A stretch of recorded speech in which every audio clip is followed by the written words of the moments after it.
제가 곰곰이 생각을 해보니까 한국은 자본력이 되게 약하잖아요. 어떻게 하면은 한국에서 그 작가들이나 그런 분들이 갖고 있는 그런 스토리나 이런 것들을 자본적 리스크 없이 여기서 성공을 하게 할 수 있을까? 예전에 이제 시납시스나 그냥 이야기만 간단하게 써 있는 거 가지고 여기 와서 사람들한테 보여줬을 때 이거 너무 좋은데 하고 싶어 라고 하는 경우는 거의 없었거든요. 그게 작품으로 만들어져 있으면 한국 작품으로 판단하기가 쉬워요. 다 만들어져 있으니까 그걸 보고 이게 미국 걸로 만들면은 가능할 것 같은데 아닐 것 같은데 라는 게 나오는데 딱 이야기만 가지고는 이게 성공할지 실패할지 모르는데 이거를 가지고 어떻게 하라는 거지? 라고 얘기가 되겠죠.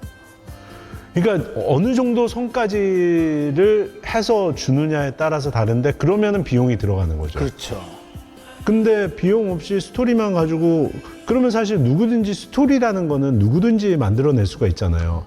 미국에서는 피칭 자체가 아이디어 피칭이라고 말씀을 드렸잖아요.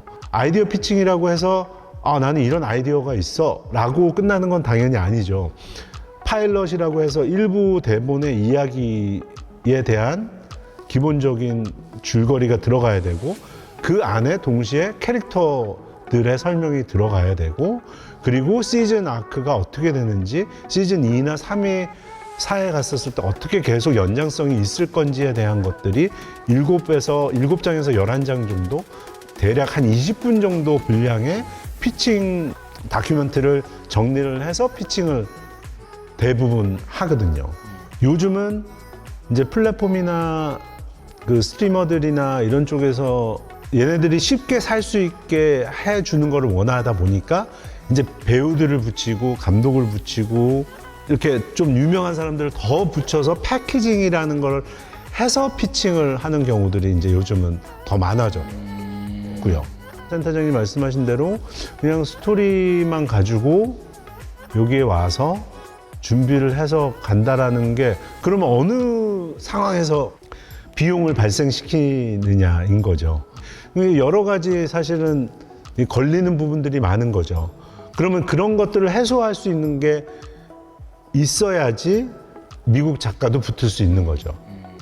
아니면 뭐 진짜 유명한 작가가 아니면 유명한 감독이 뭐 사람들이 들으면 아는 한국 내에서는 아는 사람이라 그러면 얘기가 다르죠. 봉준호 감독님이 지금 한 4장짜리 썼는데 한번 스토리 읽어봐. 이거는 뭐 누구를 시켜도 하고 싶어 하겠죠. 누구를 보여줘도 하고 싶어 하겠죠. 미국에서 작가들이. 그게 아닌 이상은 사실은 잘 모르는 사람인데 여기 뭐 드라마 한 편 했어 한국에서. 근데 정말 재밌는 이야기야 해서 미국 작가를 붙이려고 하면은 사실은 거의 가능성이 없는 거죠. 그래서 제가 이 질문을 드리는 배경은 사실 이런 게 있어요. 한국에서 지금 웹소설이 지금 폭발적으로 늘어나고 있는 상황인데 어떻게 보면은 그 만들어낸 스토리들이 소비되지 않으면 또 죽는 거니까 그나마 좀 시장이 크고 좀 그런 스토리를 좀 소비할 수 있는 좀 그런 사람들이 좀 있는 미국으로 어떻게 하면 비즈니스적으로 연결을 시켜볼 수 없을까. 그러니까 사실은 어떻게 보면 아이디어가 있더라도 일단은 어떤 드라마로 만든다라고 하면 지금 말씀하신 대로 뭐 웹소설이 됐던 어떤 이야기가 있다고 하면 그것을 이들이 익숙한 방식으로 만들어서 보여주는 방법이 있겠죠.